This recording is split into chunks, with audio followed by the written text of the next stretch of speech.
Aprendendo com Emmanuel, uma série de reflexões sobre os ensinos de Jesus e de seus emissários. Mensagem 40, livro Vinho de Luz, título Fé. Evangelho de Marcos, capítulo 4, versículo 19, diz Jesus: Mas os cuidados deste mundo, os enganos das riquezas e as ambições de outras coisas, entrando, sufocam a palavra que fica infrutífera. O tema da fé vai ser analisado pelo Espírito Emmanuel, no primeiro momento, em relação ao crescimento de uma árvore. Emmanuel vai dizer que para que uma planta possa crescer, é necessário ter um trabalho de proteção, de auxílio, de defesa. É preciso que o jardineiro ou aquele que cuida do vegetal faça uso de adubos, tenha vigilância contra parasitas, contra vermes, contra pragas destruidoras, para que esse vegetal precioso possa atingir as suas finalidades. E no campo da fé, nós também precisamos ter esse mesmo cuidado, esse mesmo zelo, essa mesma atenção que um jardineiro amoroso tem para com as suas plantas, para que a nossa fé, que ainda é muito pequenininha, muito frágil, ganhe robustez e se transforme de fato numa árvore frondosa que possa abrigar outros companheiros. A fé, em sentido geral e mais superficial, às vezes é confundida como crença em alguma coisa. Eu creio que Deus existe, eu creio que os espíritos são imortais, eu creio que há reencarnação. E no sentido mais profundo da própria palavra, no contexto grego e no contexto latino, fé tem a ver com fidelidade. A palavra grega que está nos evangelhos é pistis, que tem a ver justamente com fidelidade, com ser fiel. E a palavra latina que a gente vai encontrar nas traduções do Novo Testamento é a palavra fides, que tem a ver também com a sintonia, com a fidelidade. Então, ter fé em algo é estar sintonizado com esse algo, é ser fiel a esse algo, é viver conforme esse algo e é não perder a conexão.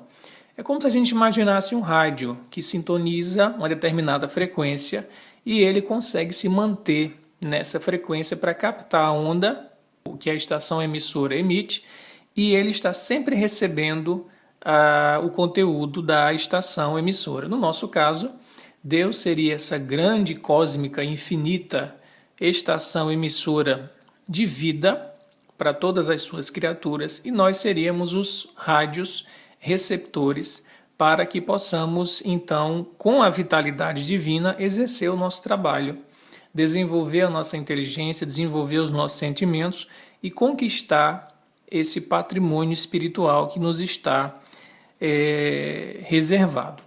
Emmanuel vai dizer que a conquista da crença edificante não é serviço de menor esforço. Não basta dizer, eu creio, de uma forma, como a gente diz, da boca para fora, para que a situação com a conexão com Deus esteja resolvida. É preciso muito esforço. Allan Kardec vai dizer no Evangelho segundo o Espiritismo que tem muitas pessoas que dizem assim: eu queria muito ter a fé que fulano tem, a fé que Chico Xavier tinha, a fé que Madre Teresa tinha, mas eu não consigo ter essa fé. E Kardec vai refletir dizendo que, basicamente, algumas razões impedem alguém de ter fé.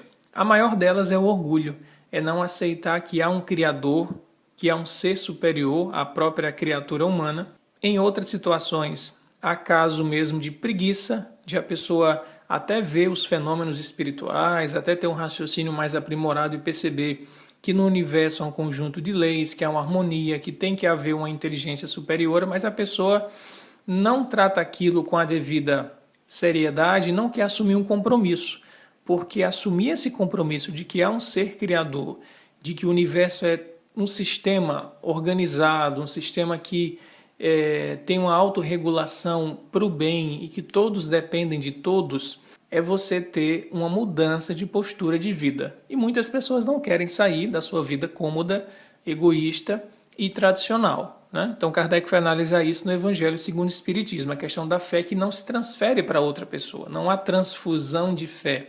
E Emmanuel diz a mesma coisa no seu texto, no livro Vinho de Luz. Ele diz o seguinte: a maioria das pessoas admite que a fé constitua milagrosa auréola, doada a alguns espíritos privilegiados pelo favor divino.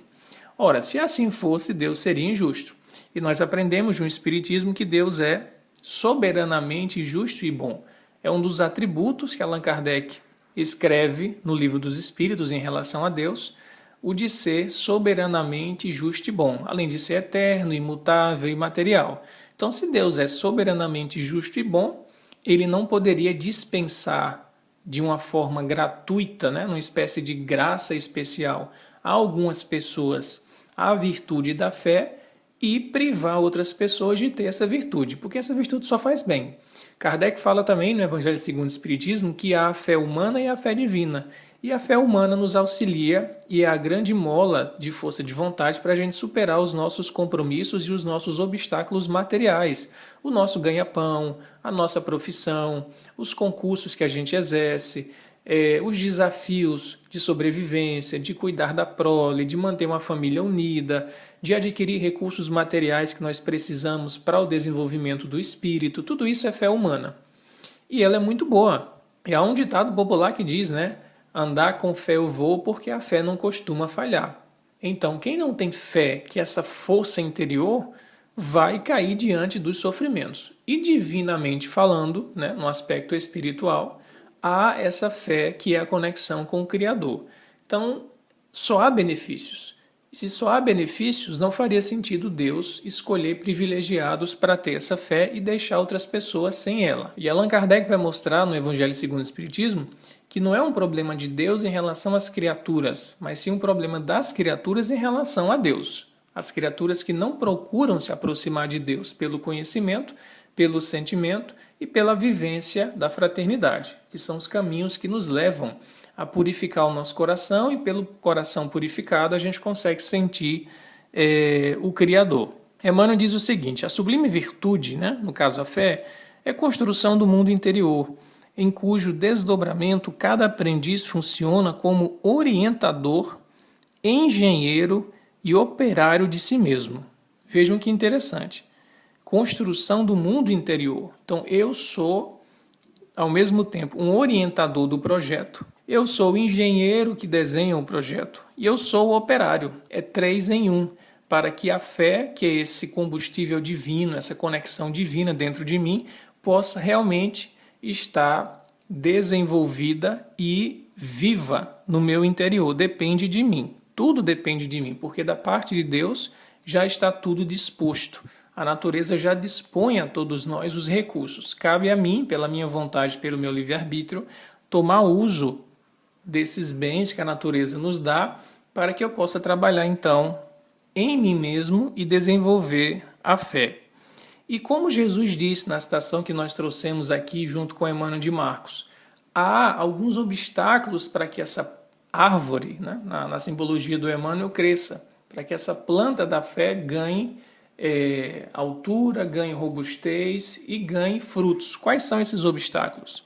O Emmanuel vai dizer: excessivas ansiedades terrestres, em parceria com enganos e ambições inferiores, acabam por torturar o campo íntimo à maneira de vermes e malfeitores atacando a obra.